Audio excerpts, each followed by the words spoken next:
가평군 애잡이 고개. 전 세계적으로 16세기, 17세기는 기상이변이 잘 일어나 자연재해가 많이 일어나는 때였습니다.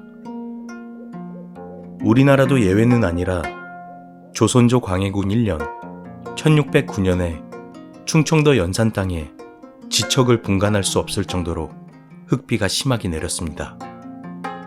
그해 봄은 아주 극심한 가뭄이 있었습니다. 무려 3년간이나 가물었다고 하니 당시 농업에만 집중되어 있던 우리나라의 환경상 나라 살림은 점점 어려워졌고 백성들의 삶은 피폐해져 갔습니다. 굶어 죽는 사람들도 늘어날 무렵, 그때 가평군 북면 백둔리 어느 마을에 어린 딸아이를 하나 둔 가난한 부부가 살고 있었습니다. 세 식구 모두 굶기 일쑤였지만 불을 떼서 끓여 먹을 알곡은 하나도 없었습니다. 남편이 산에 가서 풀 뿌리며 칡뿌리 그리고 산열매 같은 것을 따오고 캐오는 것을 먹었지만 그것마저 사람들이 따가기 때문에 입에 넣을 수 없는 형편이었습니다. 그런데 부인은 아이를 가져 이제 출산할 달이 되었지만 워낙 먹지를 못해 아이를 뵌 건지 안 뵌 건지도 모를 정도로 배는 조금만 불룩했습니다.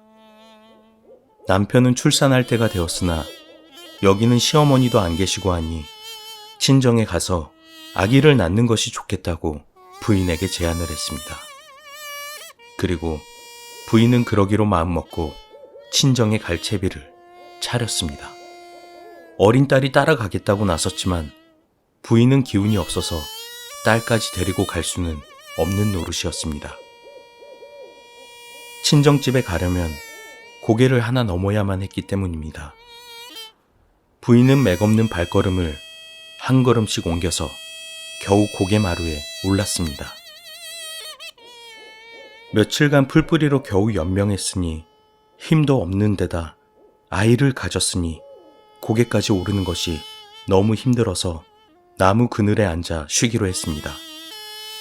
그런데 갑자기 배가 아파오기 시작했습니다. 부인은 친정 집까지는 가야 된다고 생각하고 일어서려 했지만 배가 점점 더 아파와서 도저히 갈 수가 없었습니다. 부인은 홀로 정신을 잃을 정도로 아프고 힘겨웠지만 온 힘을 다해 아이를 낳고 정신을 잃었습니다. 잠시 후 비몽사몽 눈을 떠서 문득 옆을 보니 싱싱하고 큼직한 고깃덩어리가 있는 것이 보였습니다.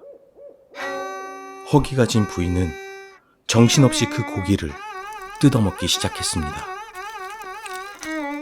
그렇게 한참을 먹고 어느 정도 배가 부르고 나니 정신이 좀 든 부인은 아기를 낳은 것이 생각났습니다.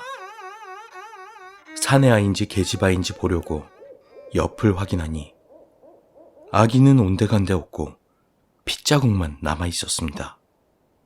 정신이 든 부인은 자신이 먹고 있던 고기를 봤는데 그것은 아기의 뜯겨진 시체였습니다.